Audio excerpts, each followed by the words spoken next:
Greetings, humans. You have entered the Command Zone, your destination for all aspects of Elder Dragon Highlander. Enjoy your stay. Welcome back, everybody, and welcome to another episode of the Command Zone podcast. I'm your host, Rachel Weeks, and today we have a special guest upgrader. Damen Lentz is back. Hey, it's me. I'm back. It's been a little bit. I just did the Planeswalker one, so I guess not that long. Yeah, and you did the one before then. I did. You're right. You did the Knights one. Yeah. Well, look at that, back to back. You're a regular. Oh, that's so nice. It's so cool having that, being on that side, being a fan for so long and so many years, and sort of being here and now being part of it.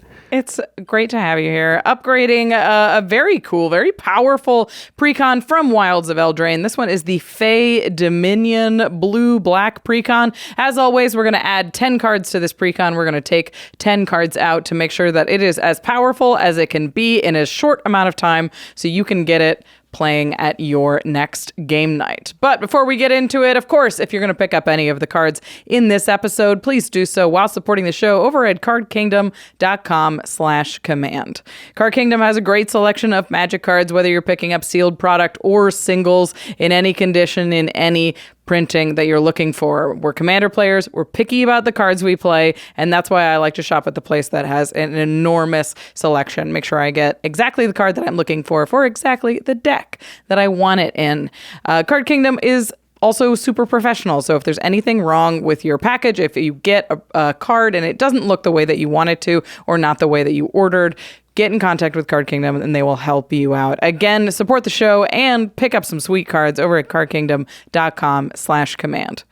And once those cards are in your hand, you're going to need to protect them. You can help us out over at ultrapro.com/command as well. UltraPro has some of the best Magic accessories in the business. They've got sleeves and deck boxes, dice, playmats, everything that you can imagine to make sure that your Magic collection is safe and organized and looking sweet.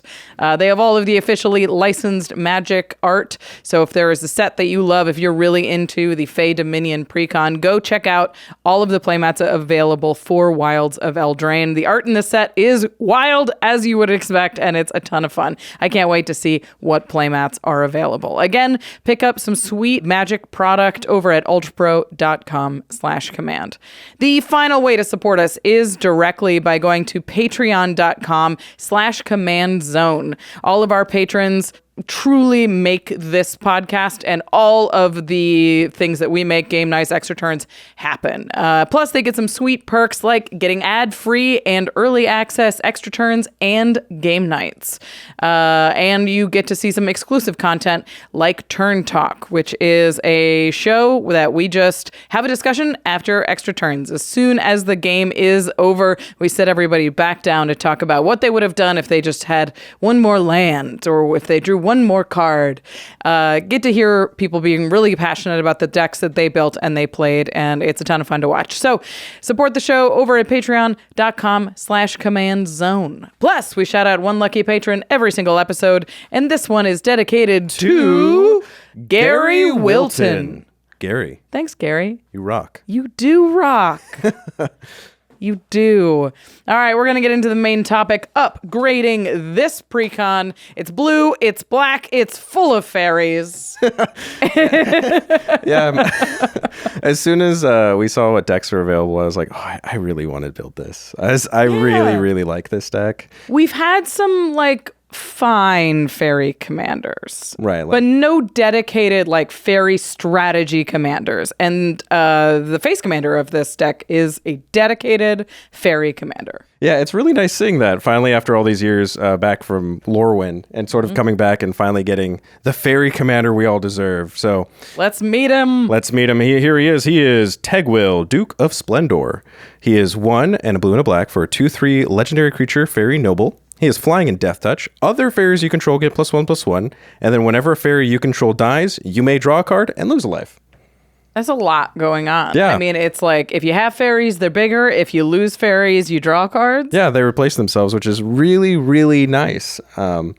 It's it's nice because like fairies traditionally have always been like the very tricksy creature type, and sort of being able to do like the little bit of tempo thing that fairies have historically been known for is really cool, and giving you just a little bit of value every time your fairies die and helping you close out the game a little bit faster is really cool. And on a 3-mana body that has flying and death touch. Yeah, a 2/3 flyer with death touch is a real problem, actually. Yeah. It's really hard to attack somebody with that. And if it dies, is it other fairies? Or Other fairies. Other not fairies. itself. It doesn't draw off of itself. No. It is worth noting that, of course, that dies trigger is not a May ability. That's right. If you have too many fairies and your life total is too low, your commander will kill you. So be careful. Careful with how many fairies you have. Yes, Tegwill giveth and Tegwill taketh away. They're tricksy, those fairies. Yeah. As always, this commander comes up with a new backup commander. If you don't like Tegwill, if he doesn't float your boat, you can try Alayla. She's back, and she's only blue and black this time. It's Alayla, Cunning Conqueror. For 2, a blue and a black, she is a flying 2/4 fairy warlock. And then it says, whenever you cast your first spell during each opponent's turn, create a 1/1 black fairy rogue creature token with flying. Whenever one or more fairies you control deal combat damage to a player, goad target creature that player controls. Okay. So Alayla is also a fairy commander, but relies a little bit more on the tricksiness of fairies. Right. Flash, instant speed, and goading, which feels very fairy. Yeah, that's really cool because we haven't really seen like blue-black goad. There was Not a ton of it. There was the one guy who like gave stuff away and goaded those. Right. But being able to like trigger and target something and goad it is a very red thing. So giving that to fairies as a very like tricksy way of interacting with the battlefield and having an impact on how combat turns out is really cool. it's very na-na-na-na-na. Yeah, exactly. Like that it feels very fairy. Yeah, it does. So I like Alayla a lot, and it's definitely like you can see a lot of power here where you're like, anytime you cast a removal spell or a counter spell or a fairy with flash, you make another flying body and you push somebody else. Like if you attack them, you can push a creature in another direction. You can tell how hard it is to touch that player behind a wall of flyers and goad. Yeah, you have all these flyers, and then you can make the flyers an instant speed to always have blockers up, even when you're not representing any blockers. And then hitting every player, because it triggers per player. So you hit each player, and each of their best creatures you just know is not going to come at you. Huge. Is really, really good. Yeah, not to mention flying tokens go a long way. We know how powerful Bitter Blossom is in this format. A lot of strengths on Alayla as well. Honestly, both of these commanders are quite powerful. Yeah, I'm thoroughly impressed with both. I haven't 100% committed to it yet, but I'm like 80% to just build both of them. I really like both of them, and they both go in slightly different directions. Right. They have a similar energy, but a little bit of a different angle. Yeah, and Dimir being my favorite guild, I'm just like, well, I really the tricks. And they're so pretty. The art on both of these are absolutely I love gorgeous. the art in this set. I just love Eldraine, and I'm just so excited. I can't. Well, before we pick which commander is going to be the lead singer of this deck, we're going to find out a little bit more about what is in the box when you buy it off the shelves. If you pick up this commander deck, what are you buying? And what we do to get to know it is we break down the stats. That's pretty good. Yeah. I felt pretty good about that one. Yeah. Well, what can I say? I listened to it Every single time. And you're like, you know what? They should do less j and more. Yeah, exactly. Well, you count it out, so you do one j for per letter. Yeah. So Now I have to. Now I need to count my j's. Exactly. Yeah. All right. Let's get to know this deck. Let's talk about the actual stats. We're going to start off with the regular stuff that goes in every deck. We're talking about a ramp and card draw, just the vegetables. Yeah. So in terms of ramp, we got 9 pieces of ramp in this deck, which ain't bad. A little low for a blue-black deck that isn't going to ramp very naturally, but it also, you're going to move at flash speed. You don't need to double spell yet. You can take your time. Yeah. So, okay. So 9. It's decent. In terms of card draw, we got 13 pieces. Pretty good. Yeah, I'm very happy with that, especially in a Dimir deck. Yeah, 13 feels right. Yeah. Targeted interaction, we have 12. Wow. Yeah. It makes sense for a deck that wants to be a little bit flashier, a little bit trixier. A blue-black is sort of famously interactive. Right. But 12 is usually toward the higher end of what I include in my interaction. Of course, this includes removal and counter spells, and the like graveyard interaction is what we count for a target interaction. Yeah, and the nice thing with Faeries is a lot of that interaction is actually still going to come on Faeries, because Flash is a classic Fairy mechanic, and so you're kind of getting both. Yeah. Like 12. In terms of board wipes, we have 4. That's a little high. Yeah, especially for a creature-based strategy. Like, both of these are trying to add to the board state. So for me, seeing 4 board wipes was a little weird. Especially with 12 pieces of targeted interaction. Yeah, exactly. So that one, and I think what they're going for is the fact that Tegwill will replace the fairies that you lose on the board wipe. But for me personally, and I'm sure you would agree, I would much rather have presence on the board than extra cards in hand. Yeah. Also, with the drain effect, you can really, really get low. With a Layla, you have a lot of board control anyway, so having that many board wipes doesn't seem that necessary. Yeah. And then we have 39 lands. Oh, wow. That's a lot of lands. They tend to run 38 in these lands, and they're in these precons, excuse me. And there are 39 in both this one and the Aura deck, and it's too many. Yeah. If I run 39 lands, it's because I have a dedicated land strategy or I have a number of modal lands. And in this deck, that is not the case. No, they don't have the modal lands. So on 39. Top of that, 25 basic lands. That's a lot. They just really want to make sure you're hitting your land drops, I guess. But that's a lot. It sucks when in late game when you're just drawing lands off the top and you're like, man, would really like a spell right now. Yeah, I think especially with a deck like this that would benefit from having cantrips and that kind of thing, I would be happy to do 36 or 37 lands for a fairy deck, typically. 100%. Okay, so we also like to break down what the deck does that's unique to it. So we can figure out what the 99 itself is doing, and that'll push us in the direction of one of the commanders. So let's talk about this deck's specific stats. Yeah, so we have 24 fairies. I mean, that's about right for any sort of creature type strategy. We say 25 to 30. Right. So 24 is a hair low, but... Yeah, 24 is close. It's close. And then instant speed cards, so that's instants or just cards with flash. We have 25. Wow. Yeah. Okay, so this deck is light on its feet. Yeah, so we have, ironically, more ways of playing at instant speed than fairies. Yeah, which, but they're very even, which feels like we're not being pulled in either direction necessarily yet. Right. But that is a lot of instant speed things, not necessarily a creature-y deck. Right. And then instance matter cards, we have 3. Yeah, I wanted to look at that because Alayla certainly cares about casting spells on your opponent's turn, and that's sort of a soft, there's a couple of cards that care about that specifically. Right. So I wanted to see if that was a recurring theme, and it isn't quite. But 3 cards that care about when you cast spells on your opponents is not nothing. Right, 100%. And then token creators, we have 6. Mm-hmm. So... Okay. Yeah, not bad. And then Anthem effects, we have 4. Yeah, and that's including Tegwill himself, of course. Okay, so the 6 token creators and the 4 Anthem effects feel like a deck that is trying to commit to the board and win with fairy combat damage. And the instant speed stuff, instance matter, feels like it pulls more toward Alayla. But who did you decide to build this upgrade around? So I'm not going to lie, this one was very tough. Probably one of the more challenging ones that I've built. Most of the time, it's very obvious who you want to build around. I ended up going with Alayla. Mm-hmm. And the reason for that is I originally started out building Tegwill. And as I was trying to find the cards for it, every time I was adding things, I was like, man, I really wish I had a way of generating a lot of tokens, because that's really benefits his ability. And the problem with the token creators in the deck as it stands is most of them are above 5 CMC. They're very expensive, and most of them are also not very repeatable. So then I was like, okay, well, it's going to be hard to go wide, which doesn't really benefit his Anthem and his card draw. And then the other thing you'd want with him is sack outlets. Right. To really utilize his card draw and the points that you wanted to, as opposed to just relying on combat damage or removal from your opponents.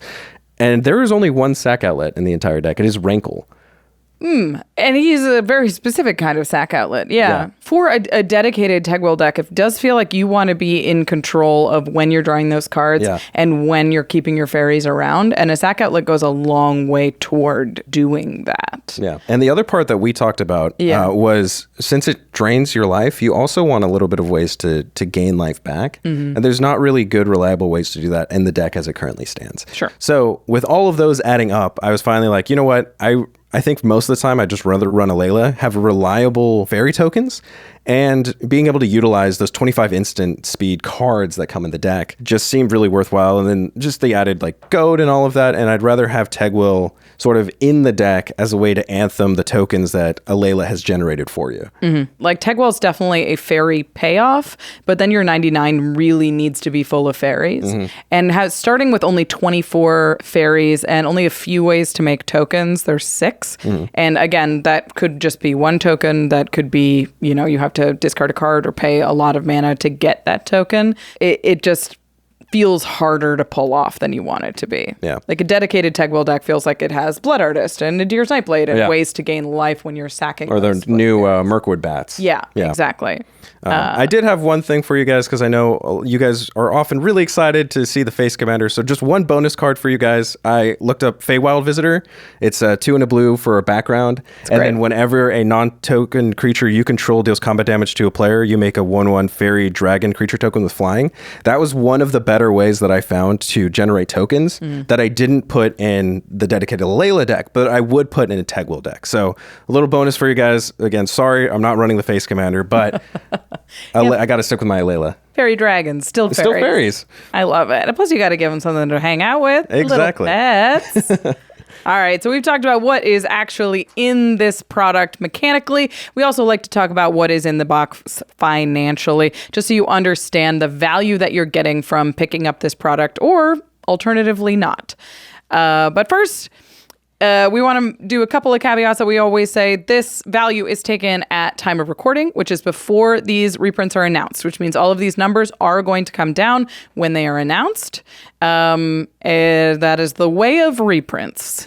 And the value that we're going to mention only includes the reprints in the deck. Obviously, we don't know the value of the new cards. We don't calculate the value of the basics. So this is going to include just the reprints in this deck. Alternatively, it is very difficult to determine what exactly this box costs because there is no MSRP. So we usually go with a baseline of 40 for these precons, and they're going at around 40 at time of recording. So all of that out of the way, the reprint value for this deck is $107.40. That's pretty good. Yeah, very respectable. Like that. Yeah, I'll take that. Anytime we get over $100, I feel really good about, and we've only paid $40 for it. I feel very good about the value that you're getting out of it. Because not only are you getting a constructed deck, but you're getting real playables that go in upgraded decks and that you could use later. Yeah.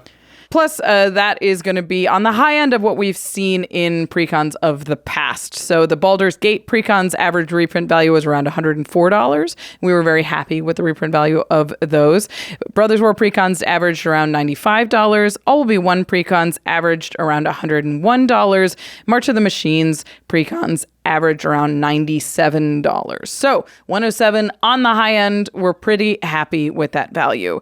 But in case you are not picking up this box at $40 and you want to make a more direct comparison, something we've been doing lately is measuring bang for your buck. So we take the average reprint value and we divide it by 40 in this case, but you could divide it by the actual price that you paid. And then you find a decent quotient, which is the amount of dollar value you get in cards for the, single American dollar you spend. So Baldur's Gate precons had $2.60 per dollar of cash. Brothers War precons were like $2.38 worth of cards for each dollar. All Will Be One was $2.50. March of the Machine was $2.40. And the Fae Dominion precon is around $2.68 worth of cards for every dollar that you spend. That's great. That's great. I mean, that's above all of these, and that feels like you're getting real value. 100%, yeah. Because even just comparing it between that and the top one there being Baldur's Gate, you're getting 8 cents more per dollar you spend per card. Right. Which adds up across Right. 100 cards. For sure. So like I'm very happy with that number. This is a deck that I can comfortably be like, yeah, I'm absolutely going to buy that. Yeah, And I really pick it have up. no qualms about that. And if they're selling them for a little bit higher, you can divide it by whatever you're paying, and you can compare that to the other reprint values of the past if you would like.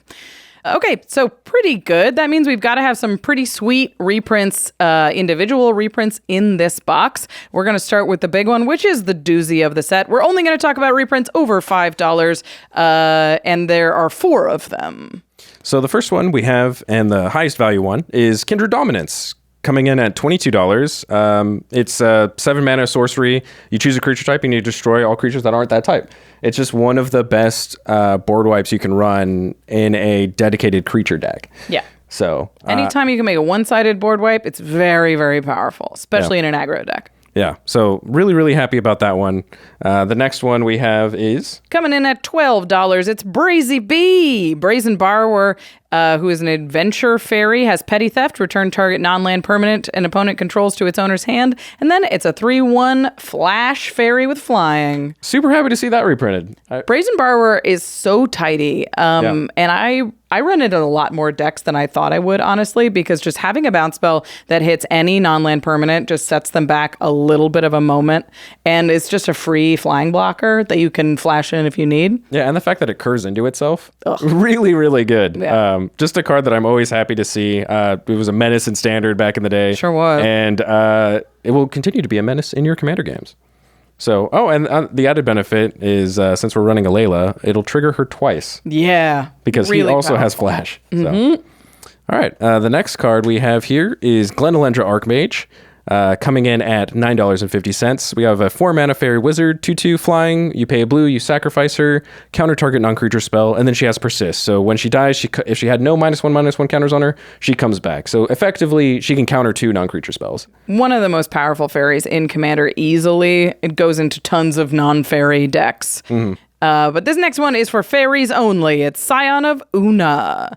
$6 fairy soldier. It's a 3-mana 1/1 with flash and flying. It says other fairy creatures you control get +1/+1. And other fairies you control have Shroud.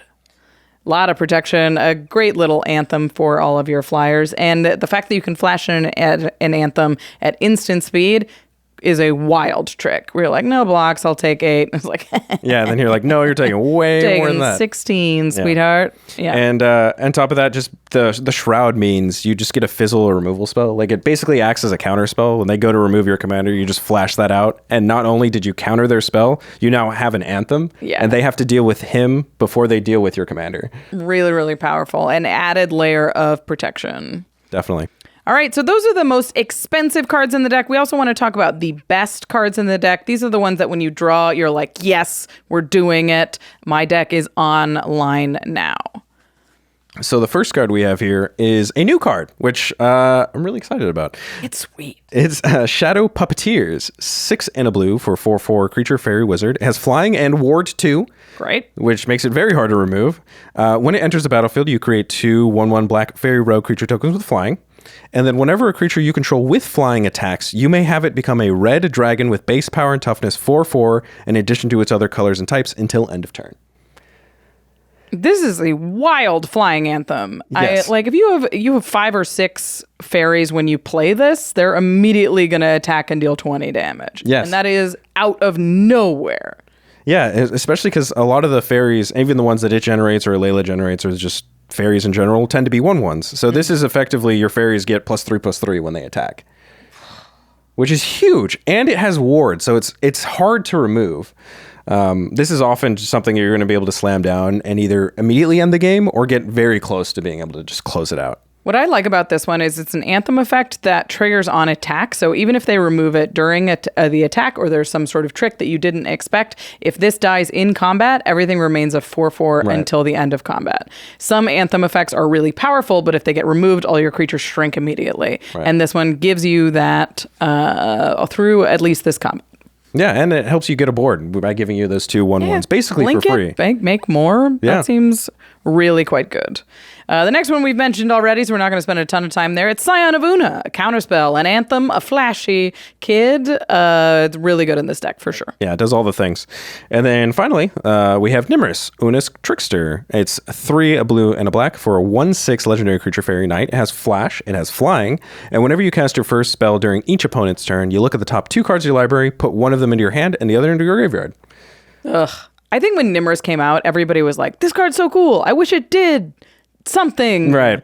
And like as a commander, it wasn't a super compelling build, but in the 99, especially when paired with Alayla, it is such powerful card advantage. Yeah, Alayla gives you the board that we all wish Nimrus had given you. Yeah.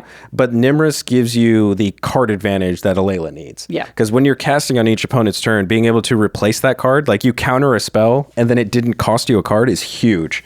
So really, really happy about that. Yeah, happy to have Nimrus back. Glad that she's got a happy home. We are going to do this upgrade in just a few minutes, but first, we have a few words from our sponsors. We'll be right back. Hey, it's Kiora, Sovereign of the Deep. Ever since I opened Kiora's Seafoam Depot, I've been looking to scale up. So I'm always looking for reliable employees who can get cracking right away. And that's why I use Indeed, where you can attract, interview, and hire all in one place. Browsing multiple job sites can be a whale of a time sink, but Indeed's powerful hiring platform puts the fish in efficiency. You're paired with high-quality employees faster than a sea dasher octopus can dash through the sea. And while some resumes on other sites might look fishy, on Indeed you only pay for applications that meet your must-have requirements. That's how I found my star employee, Koma. He does great work. A little too great sometimes. Start hiring now with a $75 sponsored job credit to upgrade your job post at Indeed.com/Command Zone. Offer good for a limited time. Claim your $75 credit now at Indeed.com/Command Zone. Just go to Indeed.com/Command Zone and support the show by saying you heard about it on this podcast. Again, that's Indeed.com/Command Zone. Terms and conditions apply.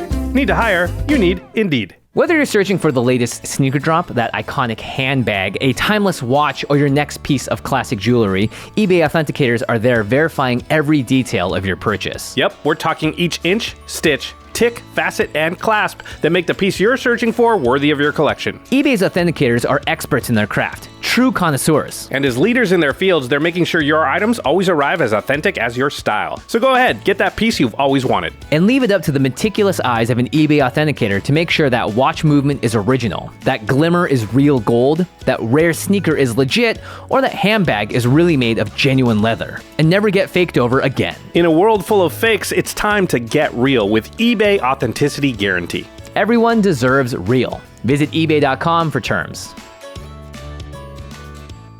I think it might need more card draw. Who are you talking to? Or is that just something you say? Oh, no, I'm on a call with Jimmy. We're building a Chatterfang deck. Ooh, I just added Toski. That should help, right? Whoa, the card just showed up. Yeah, with Architect, you can collaborate in real time from anywhere in the world. Changes show up immediately. You don't even have to reload the page. So it's perfect for brewing with a friend.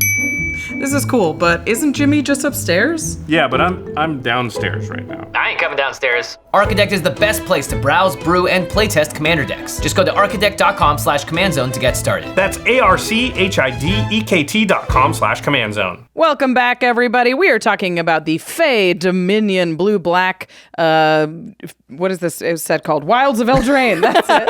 I was like, it's Eldraine for sure. Yeah, you got the Eldraine part. It's Yeah. Wilds of, because we've already been to Eldraine. Yeah, everybody's been calling it this set Throne in the office, and it's really no, it's throwing me not. off. And you're like, it's not Throne. It's not Throne. It's We already the other had bit. that. Yeah. We're not going back to Throne. We're You out. can't make me. Yeah, we're out of the civilization. We're now in the wilds. Yeah, hanging out in the woods with the fairies. Where the fairies hang out. I think it's a lot cooler here, if I'm being perfectly honest. I like it. Yeah. I'm really happy on Eldraine. I think it's very silly. I think it's very like dark. Yeah. And being in the woods means they just got to do all sorts of wild stuff with this set. Yeah, this was a little personal thing. Yeah. Throne of Eldraine came out while I was going through combat training in the military, so I missed all of it. And I was really, really sad about it when I heard about the set after the fact. And then you came back and you're like, God, this set is all of standard. Yeah, and I'm bummed, like I missed all of the draft and all of that stuff, and I love like Brothers Grimm fairy tales. So like this is a set that like it is my favorite set that I never got to play. And so when they announced we were going back, I was like, yes, let's go. So I'm so happy. All the art and the flavor with all the cards and how, as you said, how silly they can get with all of it is just, I love it. Very charming. Very charming, in fact. Ha a joke. In just a few minutes, we are going to add 10 cards to this deck to get it into fighting shape. We're going to use a budget of $50 to make sure that you are getting a really powerful deck at the end of it. But first, I want to talk about just what you did, like what you were trying to do with these upgrades. What was the goal with the 10 card swap? Yeah, so first thing is I wanted to up the fairy count. It was a little bit low, and I thought that we could increase it. And even with playing Alayla, there's a ton of great fairies that weren't in the precon that have flash, where I was just like, all of these are just a shoo-in. Yeah. So immediately it was like, let's get those in. And then let's get other ways to generate tokens and kind of being able to go wide and close out the game. And then I wanted an Anthem, another one. The deck plays a lot like the tempo decks of the past, like the standard tempo decks. And so one of the issues with that is like you can get a lock on the game and get very ahead, but then you just need to close it. And so I just wanted another card to do that. Just to slam the door, for sure. Like we talked about how Alayla can generate a lot of value and can really be very difficult to overcome. But what the tokens she makes are 1/1s and our life totals are at 40. Right. So you do have to make sure that you can produce some power. Right, because you can't give your opponents too much time, because at some point they will be. They will find a board wipe, and you will run out of counterspells. Exactly. So I just needed just a little extra push. For sure. So, all right, well, let's get into this upgrade. Like we said, their budget is $50, so we picked some super cool cards, starting with the classic. Yes, this was the first card I put in. Bitter Blossom, 1 and a black for a tribal enchantment fairy. At the beginning of your upkeep, you lose life, and you create a 1/1 black fairy rogue creature token with flying. Currently, Bitter Blossom is sitting at $23, but it is getting a reprint in this set, so maybe you can pick one up. That's a little bit cheaper than that. Of course, if you don't want to spend $50 on this upgrade, it's very easy to not buy Bitter Blossom, and then you've got a nice $27 upgrade for you. Yeah, just cutting that one card puts it within a very reasonable budget. Absolutely. So, but Bitter Blossom is going to go a long way. It's going to produce a ton of fairies, and it itself is a fairy spell. Yes. So there are some cards in this deck that say, like, whenever you cast a fairy, double it. Yeah. That will trigger on Bitter Blossom because it is a fairy spell. So you will produce two Bitter Blossoms. 2 Bitter Blossoms, yeah. And since they're not legendary, you can have as many as you can have. So one of them is Archmage of Echoes. Whenever you cast a fairy or wizard permanent spell, copy it. Yep. And then we have Reflection of the Lit Yara is also in the deck. That counts as well. There's 2 ways to double it. So that's great. You have either of those on your board or both, and you're just getting extra Bitter Blossoms. And it's basically just a board in a box. It just sits there and keeps generating you value.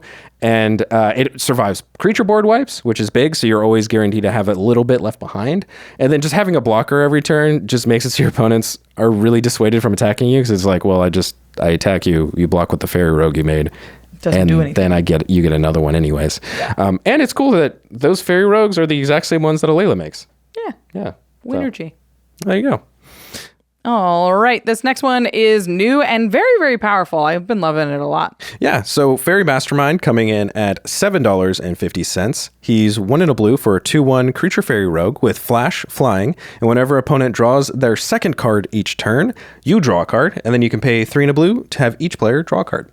So this is a fairy with flash, so it'll trigger Alayla. Plus, if your opponents are drawing extra cards, which they should be, you're also drawing extra cards. Yeah, you play against Josh, and I cannot tell you how many cards you're going to draw. It's ridiculous.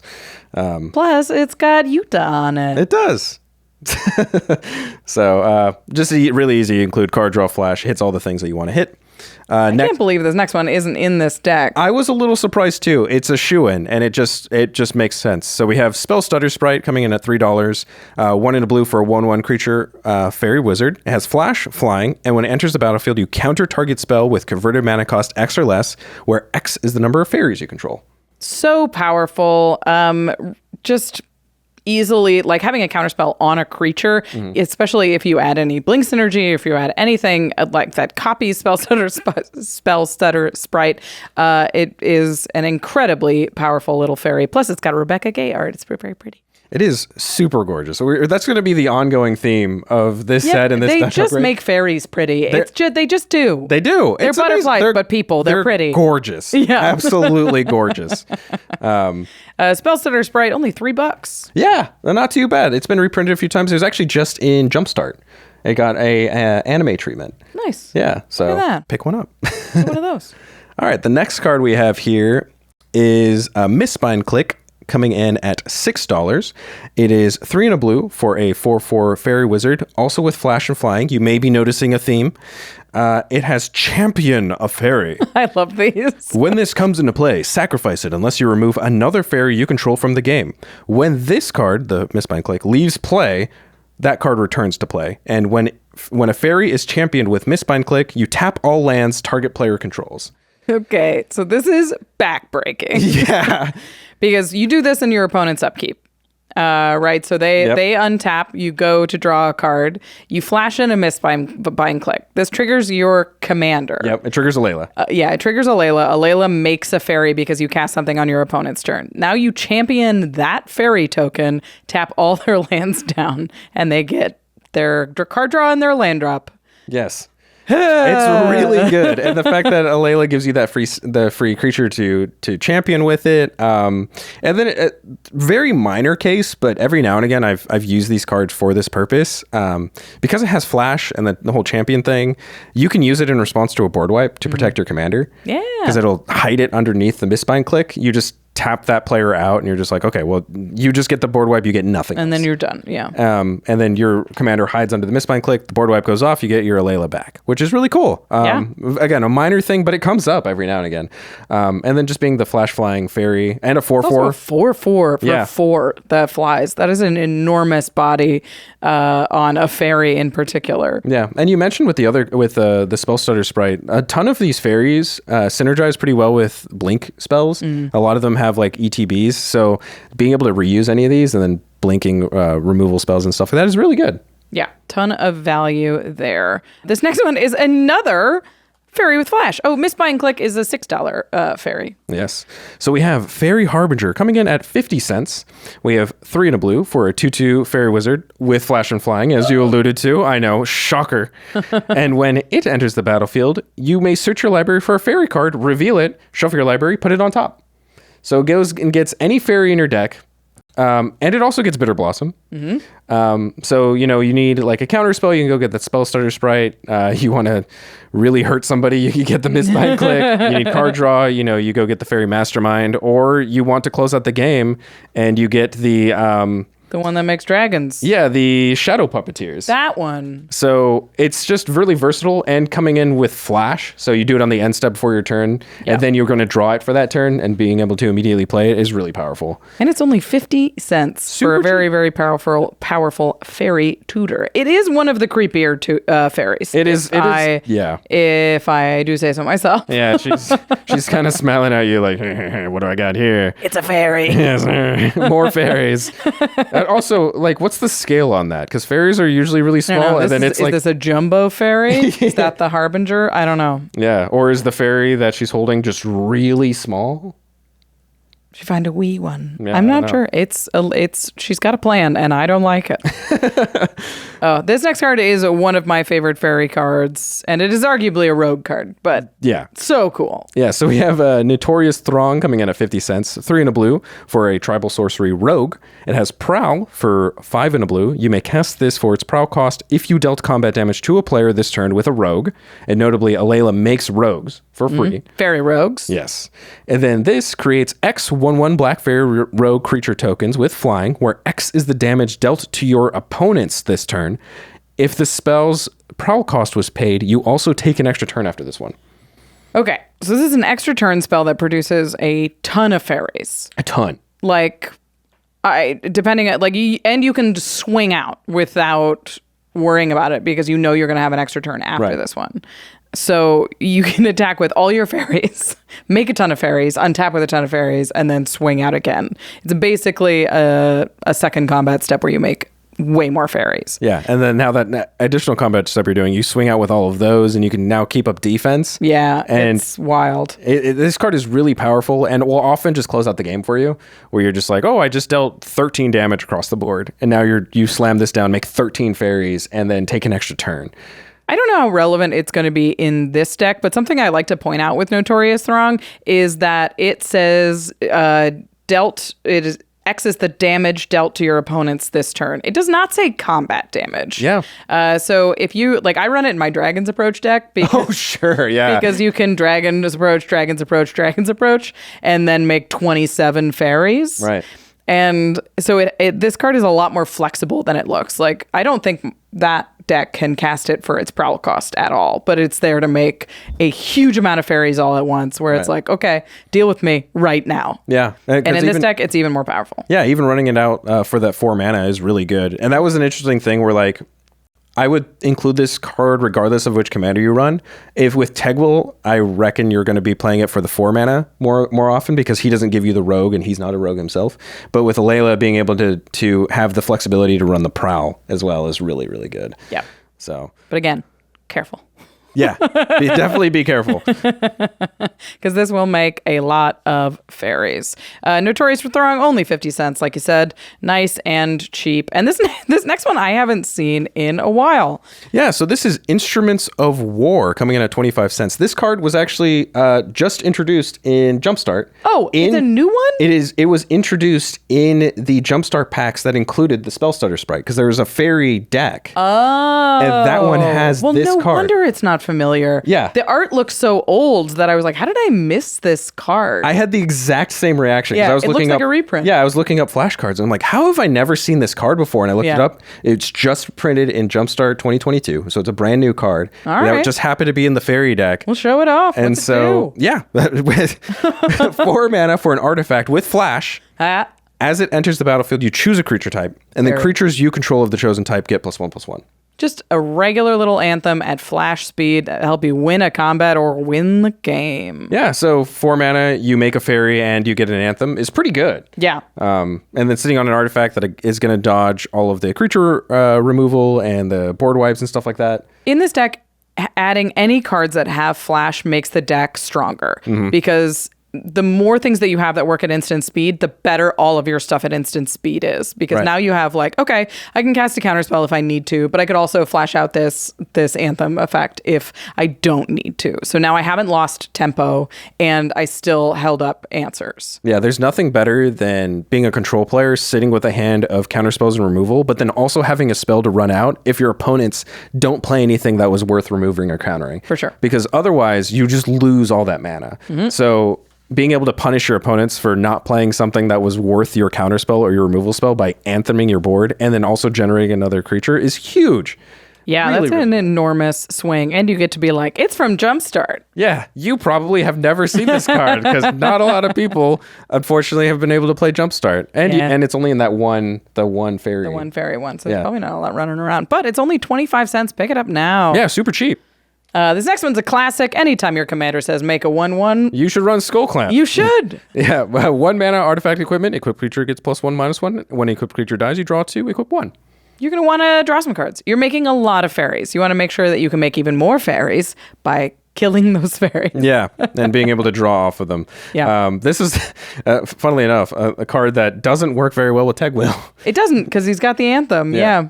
But with Alayla, it is great. And also with Bitter Blossom, really, really good. Yeah. This is the kind of card that if you have it in your hand, that's an immediate keep. You're like, 1 land, who cares? Skull Clamp. Yeah. 1 land might be a little... You'll draw it. You're like, I'll get there, don't worry. But it's true. You can keep riskier hands when you know, I'm going to reliably be able to draw 2 extra cards every turn. If you had 1 land... Bitter Blossom Skull Clamp, you keep that. Oh yeah, I keep that. For sure. As long as the land tap for black. Yeah, of course. Yeah. So yeah, it's really good. The next card I also love as a control player. It's a pony. This card is awesome. It is Wavebreak Hippocamp coming in at only 75 cents. 2 and a blue for a 2/2 enchantment creature Horsefish. We need more of those. Classic. We need more Give horsefish. me more horsefish. And then whenever you cast your first spell during each opponent's turn, you draw a card. Card's awesome. Yeah, so it does a lot of the same things that your Nimrus is going to do, where you can run out cards from your hand and not lose card advantage. You know, you counter your opponent's spell, you guys have just 1-for-1, where you guys are down a card on these other two players. Well, this says you get to counter that spell, that person is down a card, and you are neutral with these players. So it is huge for any deck that's trying to be a little bit more controlling or trying to play the tempo game like this deck is, and all of the flash things you have, you being able to flash out a fairy and then replace it. It's incredible. It's really good. I wish it was a fairy, but a horsefish. That'll have to do. Yeah. Honorary fairy, Wavebreak, Hippocamp.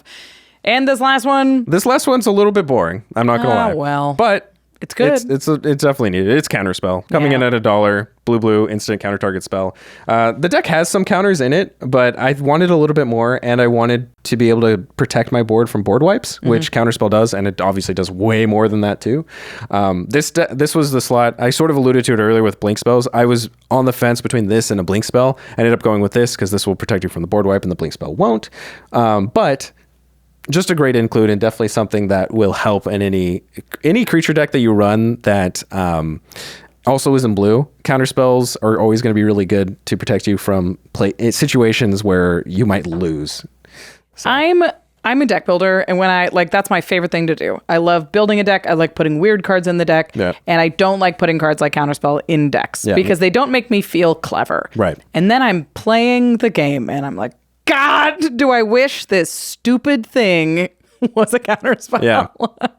So I think just making sure that you have the protection for your board and making sure that you have the interaction in the moment is just like very, very important. Yeah. Sometimes you can outsmart yourself.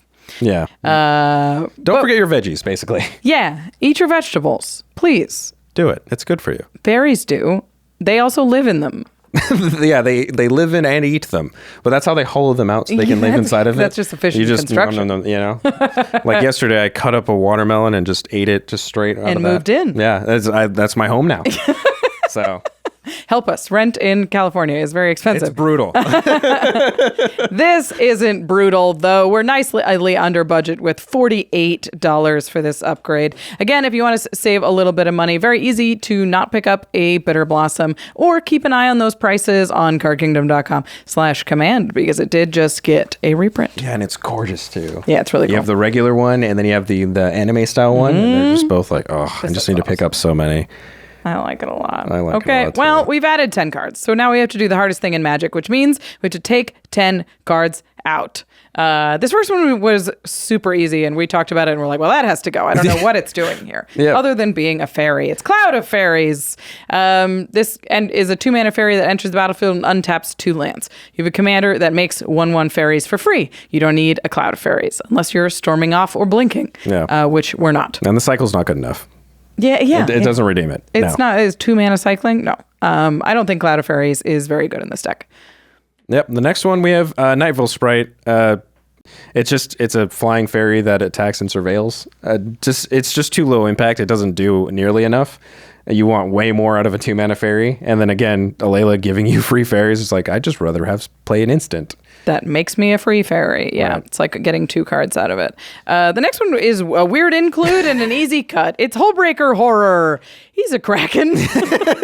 He has flash. He does have flash. He does have flash, and he turns all of your spells into either sort of soft counter spells like Remands or bounce spells. And it's a great control finisher in 1v1 or in combo or in highly like you played in CDH because you can go infinite with Mox. Yeah, so you can counter everything and you can bounce everything. But in this deck, you're just sort of playing fair. Yeah, and it doesn't have any evasion either. No. So. And it's not a fairy. You're just going to win with fairies in the air. Now, like with Alayla's going to make a ton of damage for you. So you really don't need something quite as controlling as Hullbreaker Horror. No. And it is a very real flavor fail. Do you think Hullbreaker Horror was there like as a Tulpa include? Yeah. He's been in a couple of precons now, Hullbreaker Horror, and I think it's like their emergency blue win con. Yeah, they're like, it's not a win con. It's really not. It's not.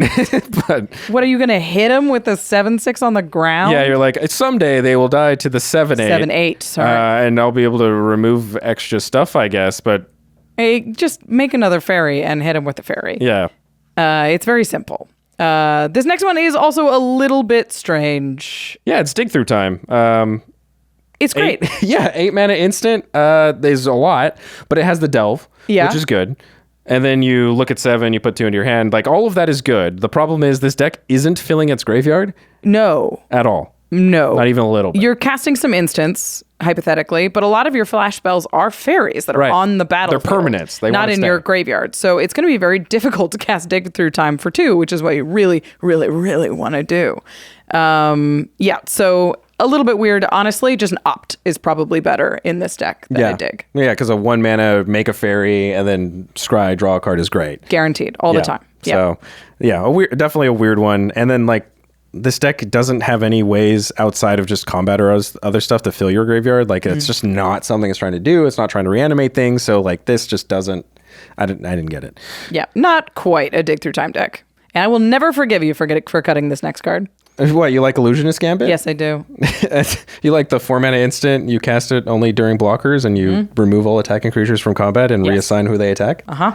You like it a lot. I do. Yeah? I like It's it. a tricksy fairy move. I love it in Planeswalker decks. Yeah. Like a lot in Planeswalker decks.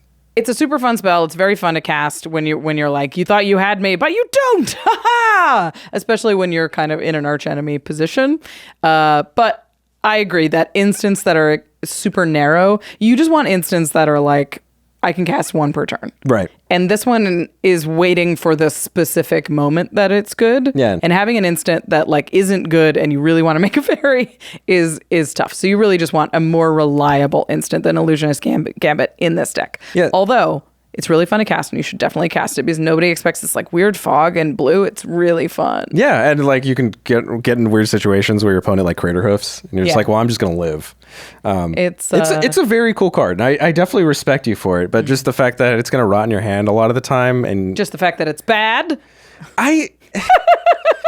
It's not great. It's not great. But Fun. The other thing too is since it's trying to like mess with combat and stuff, if you're running a Layla, she's already doing a lot of that for you with the goad. That's true. So like it gets a little bit less good in a deck where you have reliable You're goad. already goading, yeah, for sure. So This next one is one of the 4 board wipes. It's Nightmare Unmaking. It exiles creatures with power greater than the number of cards in your hand, or it exiles creatures with power less than the number of cards in your hand.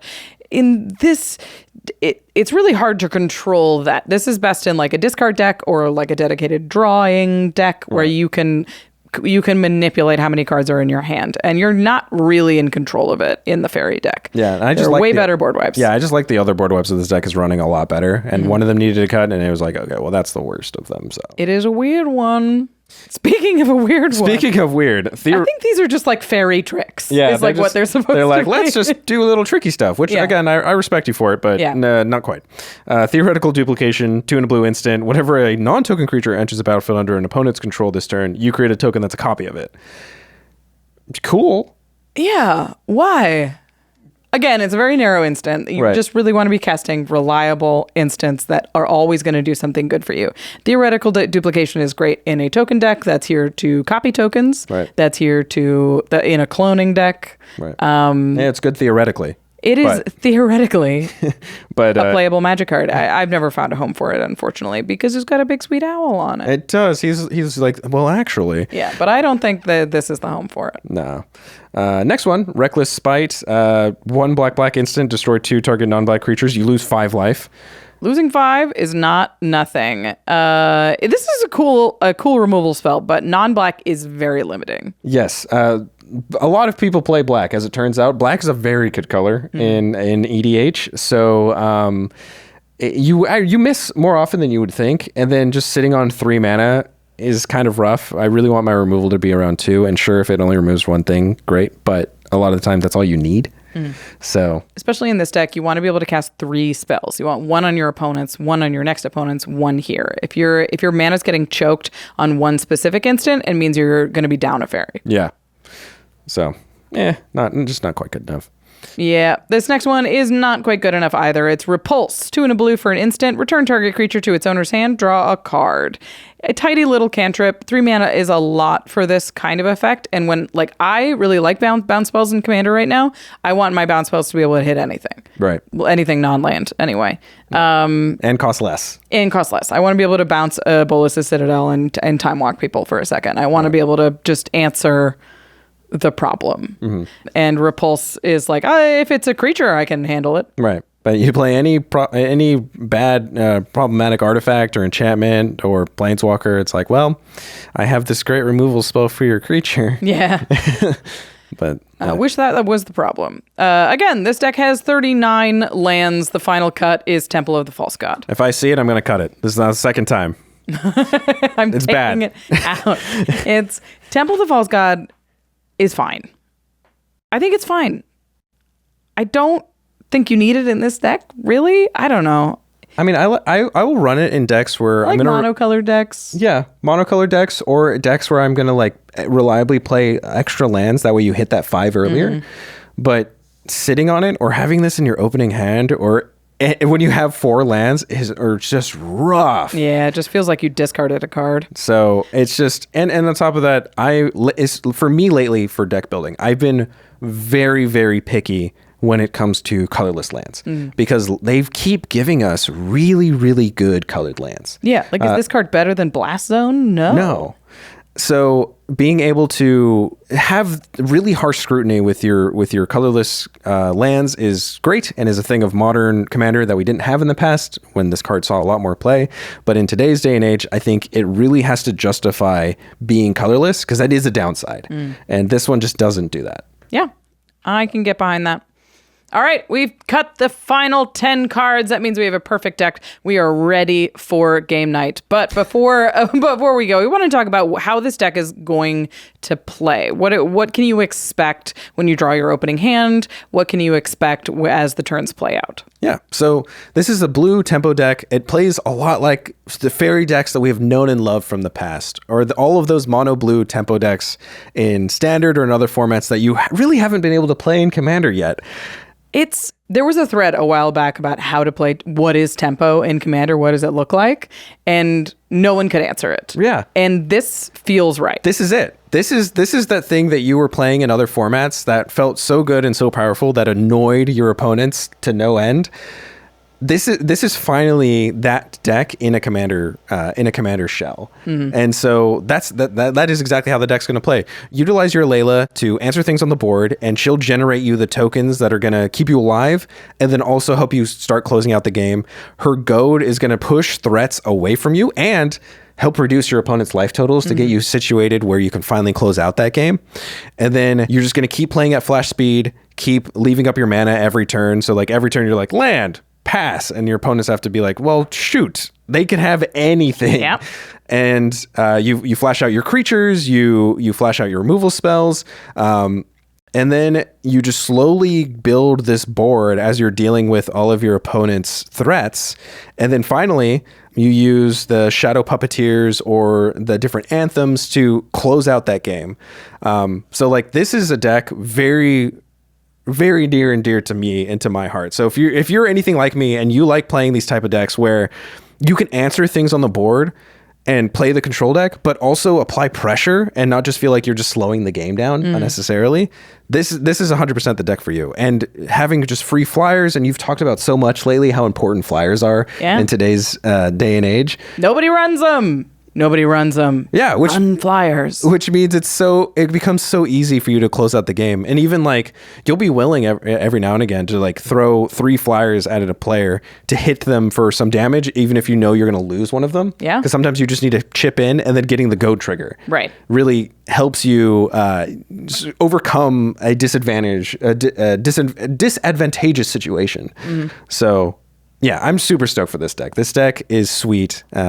And I encourage all of you control players, all of you tempo players that have been longing for a deck that does this to pick it up. Yeah, and if you're really into Tegwell, we are going to talk about Tegwell in one of the set reviews. I think it will already be out at this point, so go. Yeah. We talk about Tegwell in the most powerful commander episode. We talked about how to build fairies and how to make sure that you're not losing a ton of life to Tegwell and what that deck looks like. So we didn't leave you Tegwell fans out. Don't worry, we got you. To the listeners, what do you think of the Fae Dominion Precon? Are you as high on it as we are? Any cards that we missed in the upgrade that you're like, what? This one? Duh.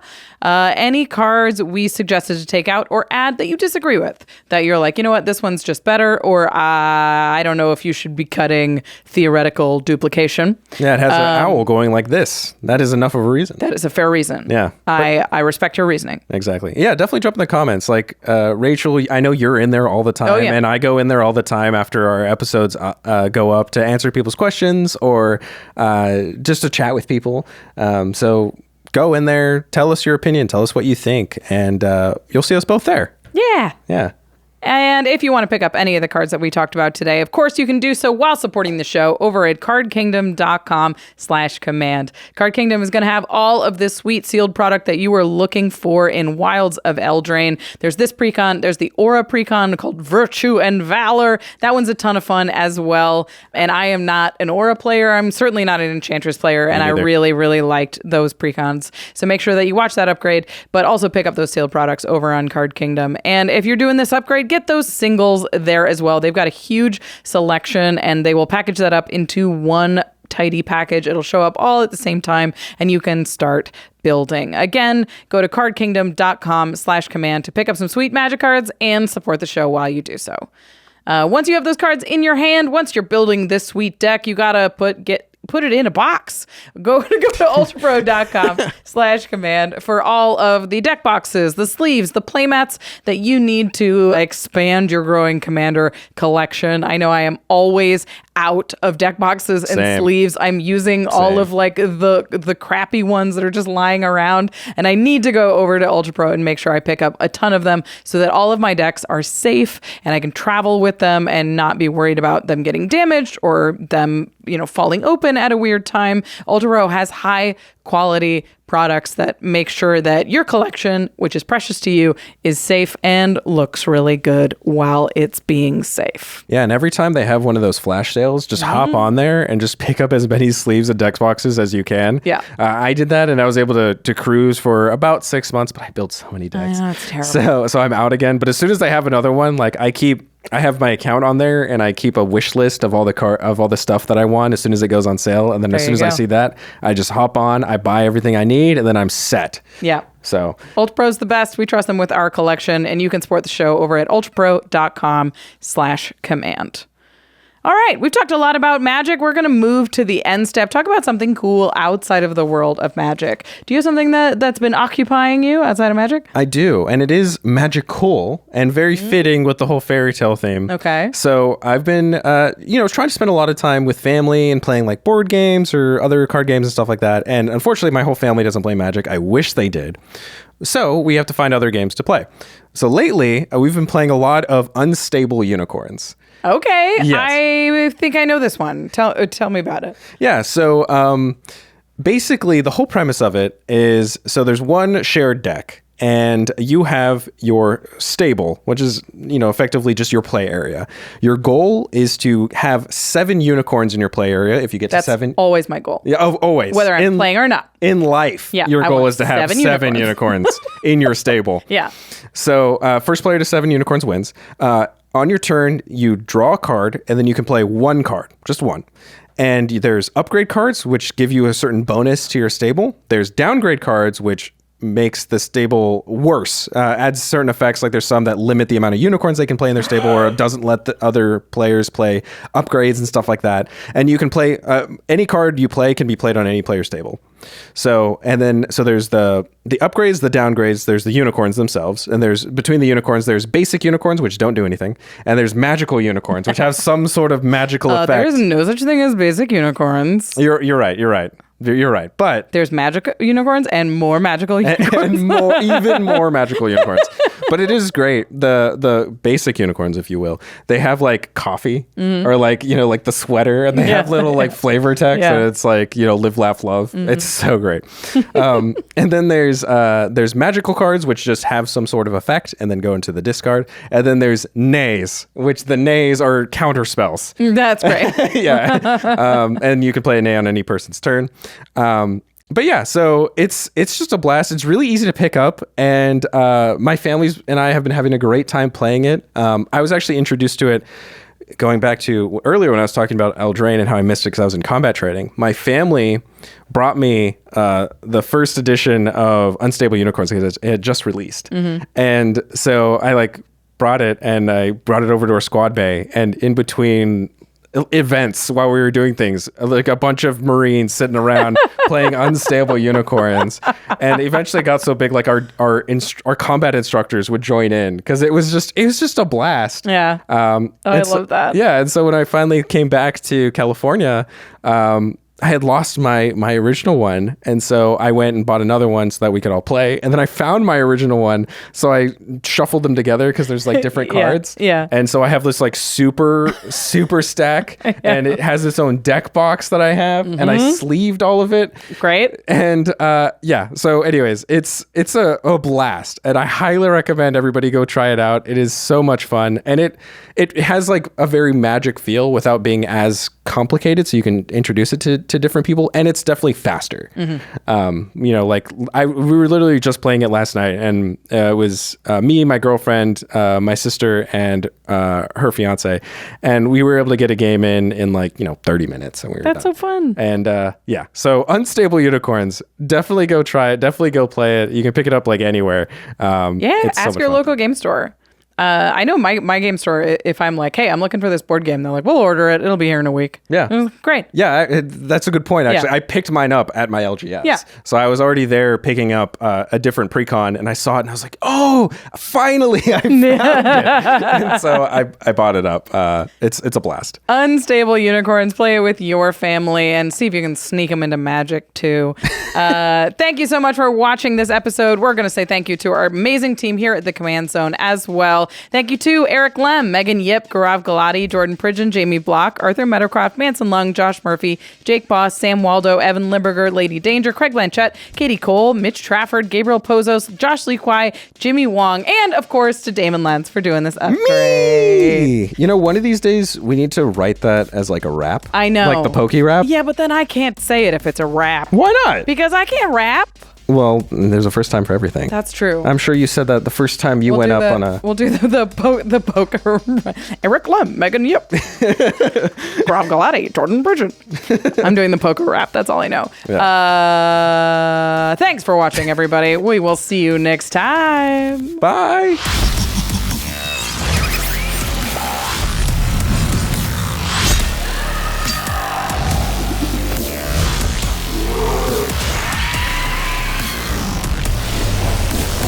Thank you for your attention.